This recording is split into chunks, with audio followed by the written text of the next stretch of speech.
The challenge of the Yukon. I am king of you hosting! King, the swiftest, strongest of Eskimo lead dogs, blazes the trail through storm and snow for Sergeant Preston as he meets the challenge of the Yukon.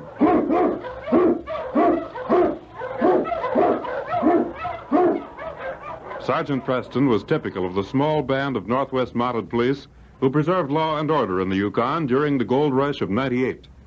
That was the year that brought over 50,000 men swarming into the Klondike region, and the greed for gold led to frequent violence and bloodshed. But in spite of the odds against them, the force preserved a splendid record in maintaining the right. The challenge of the North was answered, and justice ruled triumphant.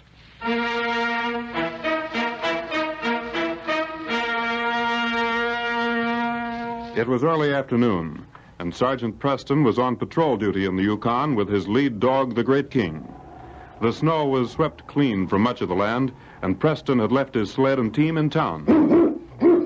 What is it, King? All right, King, you lead the way. He's going after something, but I can't make out what it is. He's following a scent. It'll be a good idea to see what it leads to. All right, boy, I'm coming. Yes, I see, King. Footprints, huh? Oh, that's strange. Snow's partially covered those tracks. But it's worth investigating. The wind swept this land clean. The tracks stop. King, old fellow, you'll have to lead from here on. That cave over there? Is that where you're going, King? Well, King, you've never been wrong before. Whatever's in that cave must be pretty important. This is one place we've missed on our patrols, King.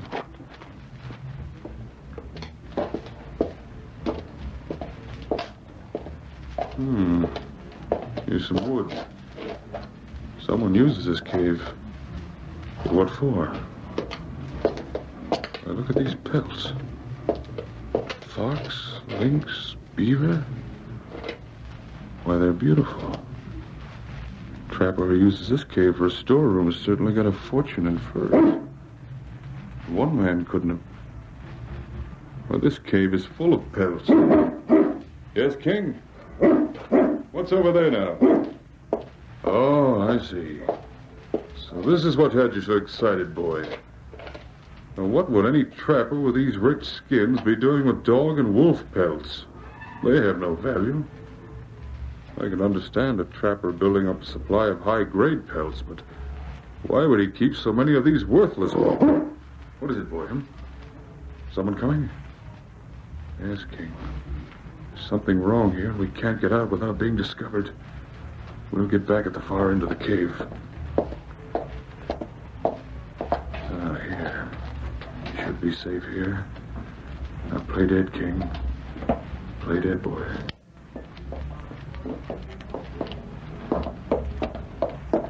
Well, this is another bunch we'll catch, you know. That's the last of them, thank heaven. I'm so tired hauling these pelts. Hauling's almost over now. We take one more load of dog and wolf skins to the storehouse, and then the whole thing can go up in smoke. Yeah. And those trappers, they'll take it mighty hard. It's a good thing you made them sign those contracts. Our agreements will make us rich. We don't pay till the shipment is made. That contract was the smartest thing you ever put together, Van. I'm jack of all trades, and it pays to know a little about them all. I didn't have much to do with any law, but I can draw up a watertight contract. And there's not a thing any of those trappers can do to break their agreements. Just look at that beaver skin. It's a beauty. Yeah, it's a beauty, all right. We're sitting mighty pretty. Look at those fox pelts. These skins will bring a fortune. Yeah? We have a gold mine in the fur business. All them trappers need is to hear the prices we pay for the skins, and they're bringing the best ones to us in carloads. The best part of it is we pay when shipment's made, and we never ship. We can't tote these wolf and dog skins to the warehouse till dark, Vance. No, we might as well stay right here till sundown. I'll start a fire. Wait a minute. Leave that firewood alone. Let me listen. What's eating you, Vance? There's someone in this cave. Oh, who could be? There's someone in here, I tell you. Listen, Vance, there ain't a soul knows about this cave. Well, we can look around just to make sure if it'll make you feel any better. It's no joke, Duval. I know there's someone in here. You got a sixth sense, Vance. You go along that wall. I'll take this side. Well, there's so many parts of this cave, we can look all night and still not be anywhere. Shut up. I don't know what's got into you lately, Vance. You was never so edgy before. Come out with your hands up. It'll go a lot easier with you. I ain't gonna walk into our arms, Vance. If there is somebody in here, you know that. And we'll search this cave till we find him. Come on. I don't know where he gets these ideas. Someone in the cave. He's taking this thing pretty serious.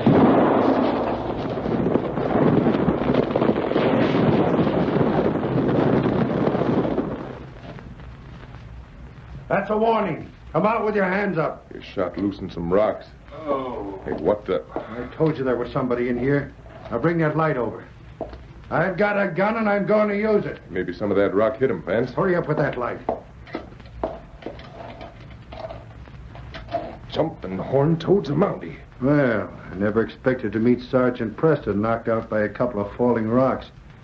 Come on, Duval. We'll tie him up before he regains consciousness. Here's some of that rope we used to tie the pelts together. That'll be all right. If that mutt moves, shoot him.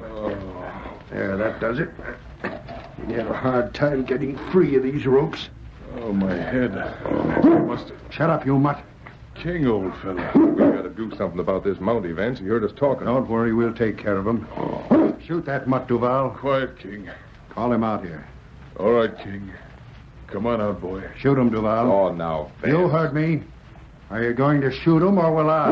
Make a break for it, King. Go on, boy. Well, get him. No, you won't, Vance. You're not going to kill King. Go ahead, shoot, Duval. No use, Vance. He's clean away. If you'd have shot him when I told you. Hey, King, is that the dog? Yeah, that's the smartest lead dog in the Yukon. And now he's going to bring help, thanks to you. We better get rid of this mountie fast then, Vance. Sure, fine. Have you got any ideas? Put a couple of bullets in him right now. You should have thought of that when the dog was here. No, it's suicide to kill a Mountie. You'll never get away with this. Listen, Preston. This is one time you're not holding the gun. You'll die all right, but without bullet marks on you. You can't win, Vance. Sometime and soon, the inspector will send one of the other Mounties to see what's happened. Let him. By that time, Duval and me will be so far out of the Yukon, your law will never catch up with us. Now, don't worry. When you're found, Preston, it's not going to look like murder. What do you aim to do with him, Vance? We'll gag him and take him for a walk. You mean... Yes. We'll have to go ahead with our plans tonight. We can't waste any time. That dog will have someone back here in a few hours. You're right. Let's pack up these furs and get moving.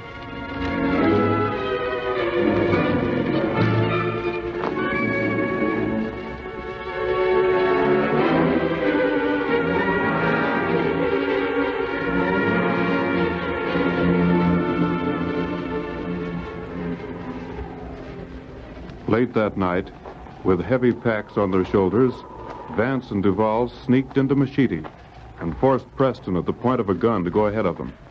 We'll go right to the warehouse. Yeah. Sooner we get there, the better. I don't like going through the town carrying this stuff. Don't worry, no one will stop us. I'm thinking about that dog. Once Preston's out of the way, our troubles are over. Of course, it'd be different if that mutt could talk. Here we are. I never was so glad to see any place in all my life.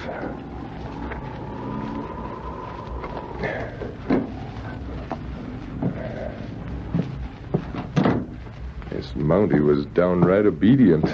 Throw him down on top of some of those worthless pelts, then tie his feet. All right, Mountie. You won't be able to move when I finish tying this. We've put a lot of these dog skins around him. You figure We he's... want Sergeant Preston's death in the fire to look real. We want to be sure there's not a chance for him to get out alive. I get you, Vance. That way you can say he was caught trying to save someone from the burning warehouse, huh? Good idea. Someone in this outfit has got to get ideas. Come on, Duval. We'll put some of this oil around.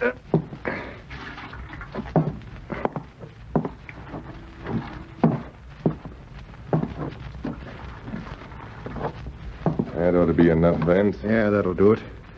Now I'll take this lamp.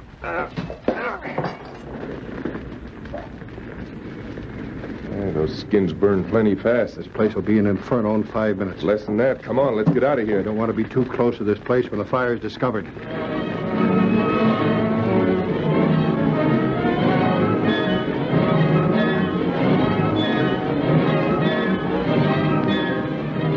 Attracted first by the red glow of the flames against the darkness of the night, men poured from ramshackle buildings surrounding the warehouse and watched the fire.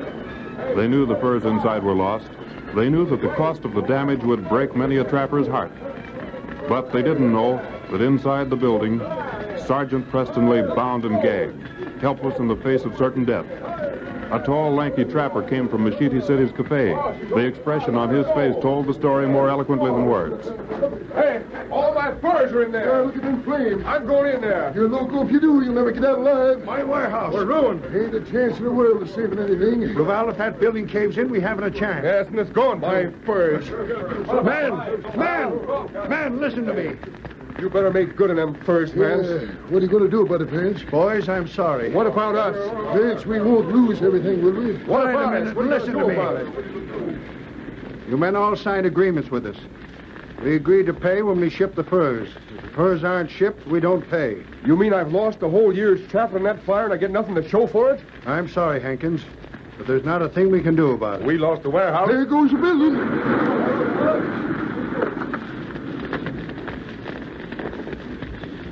That does it, Duval. Preston's covered with red-hot embers by now. I gotta hand it to you, Vance. Well, Hankins, what was in that warehouse is just a hopeless loss now. You ought to give us at least a quarter of what our furs were worth, Vance. If we'd have taken them to Hudson Bay Company, we'd Well, have you gotten... didn't take him to the Hudson Bay Company. Why do you suppose he pays such high prices? We got competition to meet. We meet it the best way we know how, that's with highest prices. We don't allow a cent for any losses. You don't have to take a loss, Hank. Preston. No, wait, I'm seeing things. How did that You're Mountie... not seeing things, Duval, but you soon will be. The inside of a jail. That mutt, he must... Yes, Vance, thanks to King here, I got out of that burning warehouse. He chewed through the ropes. What did you mean, Sergeant? You said I don't have to take no loss. I meant just what I said, Hankins. Your furs, together with the furs of the other trappers, are all safe in a cave about 2 miles from here. Well, how be... Vance said... Vance and Duval are under arrest. You'll have to prove your story first, Mountie. I'll prove it. Hankins, I'll take you to that cave where you'll find your furs. Well, it ain't no crime to put furs in the cave. And as for yourself, Mountie, you can't prove... Maybe I can't prove you tried to kill me, Duval. You have no charge, Preston. You know it. You can't prove we burned down our own warehouse. We didn't know the furs had been transferred to the cave. Someone else did it. Yeah, that's right. We didn't know nothing about it. You have agreements with these trappers to pay them high prices when you ship. You agreed to those high prices because you didn't expect to pay them. But we'll make sure you ship now, and the law will see you stand by every word of your agreement. Sergeant, that contract gives him 30 days to ship. Don't worry, Hankins. They'll ship in 30 days, all right. And you'll have your money. Yes, King, the case is closed.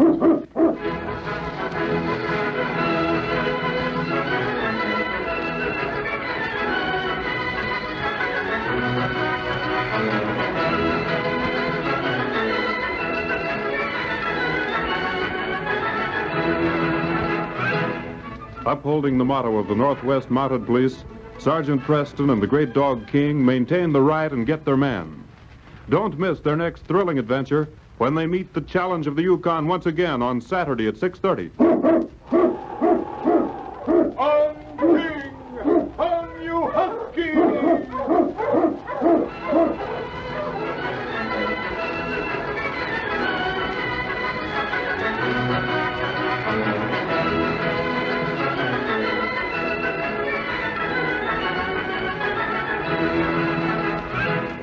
Challenge of the Yukon, a copyrighted feature of the Challenge of the Yukon Incorporated, brought to you every Saturday at this time, originated in the transcription studios of WXYZ Detroit.